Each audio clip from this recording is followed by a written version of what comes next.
네, 안녕하세요. 여러분들에게 조금 더 나은 선택지를 드리기 위해 열심히 노력 중인 오토타임즈 김성환 기자입니다. 오늘 만날 차는 폭스바겐 제타. 국내에서 구입할 수 있는 정말 몇 안 되는 저렴한 수입차이기도 하고요. 그리고 우리나라 아반떼 보유국이잖아요. 와, 진짜 그만큼 경쟁이 쉽지 않지만 폭스바겐 코리아는 꾸준히 이 제타를 거듭해서 신형으로 국내에 선보이고 있습니다. 그 노력도 정말 대단한 것 같고, 이 신형으로 돌아온 제타 과연 어떤 부분에서 장단점을 갖고 있고 또 매력과 가치를 우리에게 전달해 줄지 지금 바로 한번 살펴보도록 하겠습니다. 네, 폭스바겐 제타의 앞모습은 정말 정갈하고 단정하고 우리가 알고 있는 그 반듯한 모습 그대로다라고 생각해 주시면 좋을 것 같아요.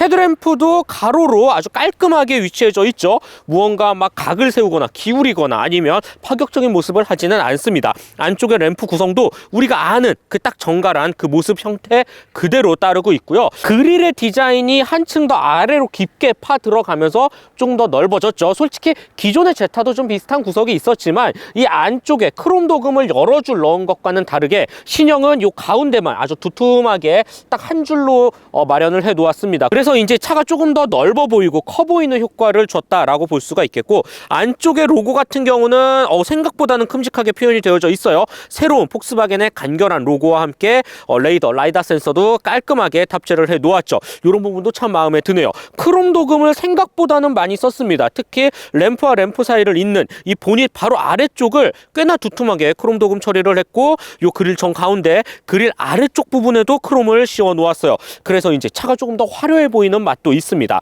범퍼 디자인도 조금은 달라졌죠. 한층 더 크게 입을 벌려서 조금 더 차가 웅장해 보이는 맛을 표현해냈고, 요 끝에도 아주 깔끔하게 면발광 형식으로 처리를 해 놓았다라는 점도 마음에 들어요. 이 차는 엄청난 공기를 빨아들이면서 강력한 막 출력을 뿜어내는 스포츠카가 아니기 때문에 공기흡입구 크기는 딱 알맞은 크기, 정 가운데에만 깔끔하게 뚫어져 있다라고 생각해 주시면 좋을 것 같네요. 또 한 가지 인상 깊은 부분은 바로 보닛인데요. 생각보다 주름이 많이 잡혀 있어요. 한 5줄 정도 되어 있는데 굉장히 깊게 표현이 되어져 있거든요. 이런 부분도 한층 더 스포티한 이미지를 주기에 알맞지 않나라는 생각이 드네요. 네, 제타의 옆모습 한눈에 봐도 정말 깔끔하죠. 네, 아반떼처럼 막 무언가 여러 가지 각을 사용한 흔적도 볼 수가 없고, 캐릭터 라인 보세요. 굉장히 굵게 정말 팬더에서 뒤쪽까지 그 어떠한 흐트러짐 없이 일자로 곧게 뻗어나갑니다. 이런 부분 한층 더 눈에 익으면서도 무언가 신선한 구석은 조금 덜하지만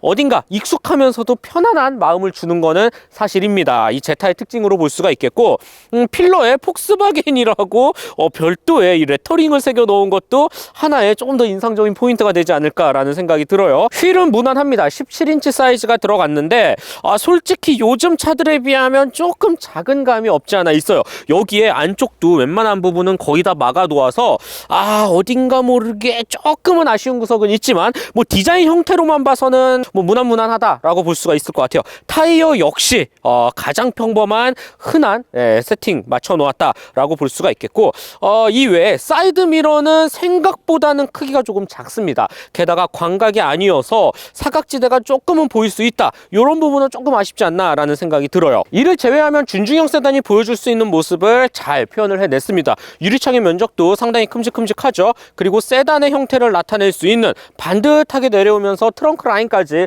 일정 부분 확보한 모습. 특히 C필러 부분 이 뒤쪽이 생각보다 길기 때문에 어느 정도 이 적재 공간에서도 이점을 보여주지 않을까라는 생각이 들어요. 실제 이 신형 제타 여러 가지 이 수치로만 봤을 때는 아반떼보다 아주 살짝 크긴 합니다. 네. 그런데 뭐 우리가 이 차를 굴리면서 뭐 밀리미터 단위까지 수치까지 알 필요는 없잖아요. 그냥 지금 나오는 현행 아반떼와 상당히 비슷한 크기를 가졌다라고 체감을 해주시면 좋을 것 같아요. 신형이긴 하지만 제타의 뒷모습은 그렇게 크게 달라지진 않았습니다. 전체적인 트렁크의 모습이라든지 테일램프의 형상도 예전의 제타와 뭐 비슷하죠. 안쪽의 램프 구성만 조금 달라졌다라고 보시면 좋을 것 같고, 그나마 바뀐 부분은 역시 이 신형 로고, 그 다음에 제타 생각보다는 굉장히 얇은 폰트로 되어 있네. 이렇게 배지도 깔끔하게 붙여 놓았어요. 뭐 별도의 뭐 배기량이나 트림을 나타내는 배지는 찾아볼 수는 없고요. 범퍼 디자인도 앞모습과 마찬가지로 최대한 아주 깔끔하게 표현을 한 모습을 볼 수가 있습니다. 나름 그리고 크롬 도금을 꽤나 깊게 둘렀는데 뭐 배기구 역할의 느낌적인 느낌을 뭐 이런 건 없고요. 그냥 전체적으로 차체 컬러와 플라스틱 크롬 도금을 적절히 잘 꾸며 놓았다라고 볼 수 있겠네요. 폭스바겐 제타 실내에 들어왔습니다. 와, 실내 구성 정말 단정하죠. 정말 선생님 말씀 잘 듣고 공부밖에 할 줄 모르는 이 모범생의 모습을 잘 보여주지 않나 라는 생각이 듭니다. 뭐 화려한 곡선 아니면 뭐 눈요깃거리 이런 거는 조금 덜 하지만 운전을 하면서 반대로 내 차를 오랜 시간 소유하면서 질리지 않게 무난하게 잘 사용할 수 있는 하나의 실내 구성을 또 제타에서 보여주지 않나 라는 생각이 듭니다. 신형답게 그리고 요즘 흐름에 맞춰서 디지털 요소는 남부럽지 않게 빼곡히 채워넣은 모습을 볼 수가 있는데, 먼저 운전석에 딱 앉았을 때 이 풀 디지털 계기판이 정말 멋있어요. 솔직히 아우디보다 멋있는 것 같아요. 그 정도로 이 안쪽에 조금 더 시야를 넓게 보여준다라든지 각종 정보를 여러 가지 화려한 그래픽과 일목요연으로 보여주는 이 느낌이 진짜 좋습니다. 네, 풀 디지털 계기판 정말 칭찬할 부분이고, 뿐만 아니라 시선을 살짝 오른쪽으로 두면 여기 보이시죠? 네, 거대한 모니터, 안쪽에 인포테인먼트 구성도 나쁘지 않습니다. 솔직히 첫인상은 좀 그냥 그래요. 살짝 투박한 감도 없지 않아 있고 반응이 엄청 빠르거나 하지도 않는데, 실제로 운전을 하면서 눌러보면서 사용을 하는 이 편의성 하나만큼은 기가 막힙니다. 네, 그래서 개인적으로는 저는 정말 마음에 든다라고 생각이 들어요. 심지어 모션 작동 센서도 넣어 놓아서 살짝 손만 갖다 대면 알아서 아이콘이 뜨거나 이렇게 제스처로 표현을 해내면 화면이 알아서 움직이는 나름의 고급 기능까지도 탑재를 해 놓았어요. 이거 별거 아닌 것 같지만 운전할 때 살짝만 갖다 대도 바로 표현을 하니까 꽤나 쓰기 편했거든요. 이런 디지털 요소를 극대화했다라는 점은 분명히 저는 박수를 쳐주고 싶습니다. 스티어링 휠은 살짝 D컷 타입으로 되어 있고 안쪽에 버튼이 좀 많은 건 사실이에요. 예전에 폭스바겐 차들과 크게 다를 건 없지만 그래도 나름 이 버튼을 눌렀을 때 아니면 작동을 했을 때 이런 반응이나 직관성이 좋아서 크게 뭐 단점으로 꼽을 것 같지는 않네요. 그리고 크루즈 컨트롤이라든지 나름의 이 주행 보조 기능들도 이 안쪽에 뭐 컬럼식이나 이런 거 없이 버튼으로 마련을 해 놓아서 주행 중에도 작동하기에 꽤나 편리했던 기억이 있습니다. 센터페시아 중앙 쪽을 보면 먼저 이 송풍구 우리 그림 그리라고 하면 딱 요렇게 그릴 것 같아요. 네, 아주 이상적인 꽤나 큼직한 각이 져 있는 모습을 잘 볼 수가 있고, 요 아래쪽에 공조장치의 버튼들도 기존의 폭스바겐 차들에서 많이 봐왔던 익숙한 모습입니다. 이마저도 독일차 특유의 디자인 철학이 묻어 있지 않나 라는 생각이 들어요. 기능과 형태를 1순위에 삼고 그 속에 디자인을 녹여내는 방식이죠. 대표적으로 이 조그 다이얼을 돌렸을 때 이 안쪽에 램프가 들어오는 형식이라든지 직관적으로 딱 눌렀을 때 이 깔끔하게 표현이 되어져 있는 이런 각종 이 버튼들을 보면 단연코 이 독일차 운전석에 내가 앉았구나 라는 거를 느낄 수가 있습니다.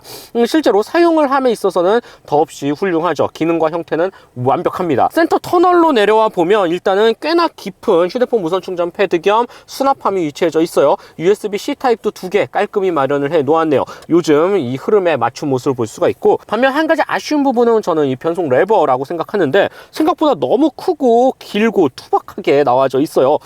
PRND 따다닥 내릴수록 이 안쪽에 뭐 빛이 들어오는 거는 뭐 나쁘지는 않지만 기본적으로 모양 자체가 이 부츠 타입의 드드득 변속기 이제는 조금 바꿀 필요가 있지 않나 라는 생각이 들어요. 웬만한 차들 거의 다 전자식 변속이라든지 뭐 조그 셔틀이라든지 나름의 방식을 사용하고 있는데 이거는 이제는 조금 바꿔야 될 필요가 있을 것 같습니다. 이 양 끝에 위치한 각종 버튼들 생각보다 많이 비어 있죠. 그럼에도 뭐 주행 모드라든지 전자식 파킹 브레이크라든지 딱 필요로 하는 것들로만 알차게 꾸며져 있습니다. 시동 버튼도 아래쪽에 위치해져 있고, 컵홀더 무난하죠. 키홀더도 무난하죠. 안쪽에 콘솔 박스 역시 평범 그 자체입니다. 신형으로 오면서 도어 패널 안쪽에 살짝 가죽을 덧대고 또 스티치를 마련을 해 놓아서 아주 밋밋함은 그래도 피한 모습을 볼 수가 있어요. 최대한 젊은 감각을 많이 내세우려고 노력을 한 것 같고, 실제로 이 새 로고와 함께 이 대시보드 구성도 살짝 운전석 쪽으로 치우쳐져 있고 여러 가지 각을 많이 사용해서인지 조금 더 모던한 감각을 키웠다라는 점은 그래도 신형만의 강점으로 부각되지 않을까라는 생각이 듭니다. 네, 제타 2열에 들어왔습니다. B필러를 중심으로 조금 더 타이트하게 앞좌석을 당겼을 때 2열 공간, 꽤나 좋아요. 네, 아반떼가 전부가 아니다라는 거를 알려주는 것 같기도 하고, 무릎 공간도 괜찮고 머리 윗 공간도 크게 나쁘진 않습니다. 준중형 세그먼트, 이 세단의 성격을 고려하면 2열 공간은 정말 잘 뺐다라는 생각이 들고, 공간도 공간이지만 개인적으로는 이 착좌감을 조금 더 훌륭히 잘 세팅을 했다라고 말씀을 드릴 수 있을 것 같아요. 왠지 알게 모르게 이 무릎이 접히는 각도라든지 등받이 각도라든지 편합니다. 네, 편해요. 네. 그래서 장시간 제타에 앉아서 이동을 했을 때 2열에서의 만족감은 꽤나 좋은 편이다 라고 저는 말씀을 드리고 싶어요. 물론 가운데 턱이 좀 높습니다. 예, 전륜 구동임에도 불구하고 가운데 턱이 좀 높아서 중앙에 앉아있는 성인은 조금 힘들 수 있겠지만 각각의 독립 좌석에서의 여유롭게 주행을 이어나갈 때는 이 알게 모르게 나름의 최적화된 이 시트 포지션의 위치가 정말 절묘하게 잘 맞아떨어지고 꽤나 좋은 착자감을 제공한다 라고 저는 볼 수가 있습니다. 솔직히 제타에서 정말 기대하지 않았던 의외의 좋은 장점이 있지 않을까라는 생각이 들어요. 편의 품목 좀 살펴볼게요. 이 차는 뭐 차의 급이라든지 가격이라든지 여러 부분을 생각했을 때 우리가 원하는 막 엄청난 편의 품목을 기대하기 힘들고 열선 시트 딱 3단계로 조절이 가능한다라는 점, 그리고 열었을 때 컵홀더도 세로 형태로 깔끔하게 팔걸이 겸 위치해져 있다라는 정도 볼 수가 있겠네요. 전반적으로 2열에 대해서 불만은 없는데 그럼에도 불구하고 정말 꼭 한 가지 아쉬운 점을 꼽아주세요 라고 말한다면 요거 이 누런 전구는 그래도 좀 바꿀 필요가 있지 않나. 심지어 밤에 보니까 생각보다 좀 흐렸거든요. 네, 요런 부분이 조금 아쉽다. 아주 조금. 이 정도 확인할 수 있겠네요. 네, 마지막 제타 트렁크 살펴보도록 하겠습니다. 전동식은 좀 사치이겠죠. 네, 깔끔히 열리는데 생각보다 공간이 너무 잘 나와. 요 정도 준중형 세그먼트 이 세단의 성격을 생각하면 높이라든지 너비라든지 깊이라든지 전혀 불만이 나오지 않을 것 같고요. 요 아래쪽에 살짝 홈을 파 놓았구나. 요 안쪽에는 템퍼러리 타이어와 뭐 자키라든지 딱 간단한 공구함, 별도의 수납 공간은 보이지는 않아요. 그런데 공간 자체가 넓으니까 트렁크는 진짜 만족할 만한 수준이다 라고 볼 수가 있겠습니다. 나름 폴딩도 지원을 하는데 폴딩의 면적은 솔직히 그렇게 넓은 편은 아니에요. 그런데도 뭐 일단은 뭐 짐을 넣기에는 전혀 부족하지 않은 수치이니까 조금 더 적재 공간 활용에는 도움을 줄 수 있겠다라고 볼 수가 있겠고요. 네, 폭스바겐 신형 제타 주행 느낌 한번 살펴보도록 하겠습니다. 이 녀석 파워트레인의 변화가 상당히 두드러집니다. 기존에 1.4L 가솔린 엔진 장착을 했었죠. TSI 한 단계 더 체급을 올렸어요. 네, 1.5L 4기통 TSI 가솔린 터보 엔진이 맞물립니다. 여기에 8단 자동 변속기까지 같이 합을 맞추죠. 최고 출력이 10마력 높아졌습니다. 160마력을 발휘하고요. 최대 토크 25.5kgm를 또 내죠. 계속 자꾸만 비교를 하게 되는데 뭐 라이벌이 없어서 그래요. 국산 아반떼와 비교해도 출력이 월등히 높고요. 네, 실제로도 이 높아진 최고 출력을 운전자가 쉽게 경험을 할 수가 있습니다. 가속 페달을 조금만 밟아도 차가 상당히 경쾌하게 치고 나가는 느낌을 받을 수가 있거든요. 역시 1400kg에 이르는 몸무게도 분명히 도움을 줬고요. 여기에 8단 자동 변속기의 세팅, 새로운 엔진에 맞춰서 나름 탄탄히 조인 모습을 볼 수가 있습니다. 다만 이 가속 페달, 특히 스로틀 응답성에서는 조금씩 차이를 보이는데, 먼저 초기 발진 가속은 글쎄요, 뭔가 꾸준하게 플랫하게 속도를 올리기보다는 살짝 RPM을 튀기면서 그 이후에 속도를 쫙 하고 강하게 뽑아내는 스타일입니다. 그래서 뭐 정지 상태에서 아니면 뭐 신호등에서 빨간불이었다가 다시 초록불이 되는 과정, 즉 차가 멈춘 상태에서 가속 페달을 딱 밟았을 때 초기 가속감은 무언가 RPM을 훅 하고 올린 다음에 성급하게 확 이렇게 좀 치고 나가는 어느 정도 좀 적응이 필요합니다. 네, 가속 페달, 이 페달 담력, 스로틀 양에 맞춰서 일정하게 속도를 올리는 이런 세팅은 좀 아닌 것 같아요. 네, 중속에서도 마찬가지인데 중속에서 지금과 같이 일반적인 뭐 60에서 80km 구간을 달리다가 조금 더 가속 페달을 깊게 밟아야겠다 라는 상황에서도 깊게 숨을 고르고 난 뒤에 터보가 열심히 반응을 합니다. 이 부분도 저는 그래도 조금 더 내 차로 굴리면서 이 가속 페달 양에 맞춰서 적응을 할 필요는 있겠다라는 생각이 들어요. 반대로 고속 영역에서는 확실히 1.5 터보, 이 새로 8단 자동 변속기와의 합이 너무나도 좋습니다. 100km 그 이상의 무언가 추월 가속 아니면 더 빠르게 고속으로 치고 나갈 때의 이 속도는 지체가 없어요. 네, 언제든지 여유롭게, 그럼에도 불구하고 속 시원하게 굉장히 강하게 또 치고 나가는 모습을 볼 수가 있어서 저는 개인적으로 굳이 따지자면 고속 영역에서의 가속 반응이 가장 마음에 들었고요. 그 다음이 초기 발진, 그 다음 중속 영역이다 라고 볼 수가 있을 것 같아요. 지금과 같이 언덕길에서 100km를 향해 그 이상으로 열심히 쭉쭉 뻗어나가는 이런 느낌에서도 전혀 부족하지가 않아요. 네, 차를 이끌기에는 충분하다라는 생각이 들고 아직도 힘이 넘쳐 나는 듯한 또 반응을 보여주거든요. 있거든요. 이 차가 갖고 있는 파워트레인의 능력은 확실히 신형답게 아주 잘 개선을 해냈다라고 볼 수가 있습니다. 그 다음에 엔진 변속기와 합을 맞추는 각종 이 부품, 합의 요소도 저는 마음에 드는데, 특히 하체 세팅과 서스펜션은 단연 독일차답다라고 저는 생각이 들어요. 빠르게 달려나가는 순간 이 바닥으로 묵직하게 자세를 낮추면서, 즉 고속 안정성이라고 하죠. 이 부분에 역시 독일차답게 준중형 세단임에도 불구하고 상당히 믿음직한 모습을 잘 보여줍니다. 여기에 요철을 넘는다거나 불규칙한 도로를 만났을 때 이 서스펜션의 감각도 꽤나 탄탄하게, 굉장히 뭐 불쾌함 없이, 그러면서도 조금 더 하드한 느낌에 맞춰서 안정적이게 차를 잡아주는, 꽤나 좋아요. 네, 고속 코너, 뭐 램프를 돌아 나간다든지, 지금과 같이 지금도 살짝 내리막길에서 코너가 연속되는데, 이런 부분에서도 준중형 세단, 이런 세그먼트의 한계를 충분히 뛰어넘을 만한 독일차 특유의 그 뭐랄까 단단한 맛이 있습니다. 네, 단연 제타 역시 핏줄은 못 속인다 라는 생각이 들고, 그래서인지 하체 세팅과 서스펜션 능력은 라이벌은 쉽게 따라할 수 없는 이 폭스바겐만의 노하우가 가득 들어있는 아주 멋있는 세팅 방법이지 않을까라는 생각이 듭니다. 화면의 스티어링 휠은 무난해요. 네, 뭐 이렇다 할 즉각적인 반응을 주지도 않고, 그렇다고 막 아주 물렁물렁하거나 막 유연하게 꺾이거나, 한마디로 조금 뭐 롤을 허용한다거나 이런 느낌은 더더욱 없거든요. 우리가 원하는, 딱 운전자가 원하는 상태에 맞춰서 알맞게 반응을 합니다. 네, 그래서 스티어링 휠 반응 같은 경우는 모두 이 차를 굴리는 이 대부분의 소비자를 위해서 두루두루 만족할 만한 성격을 잘 보여준다 라고 저는 말씀을 드리고 싶어요.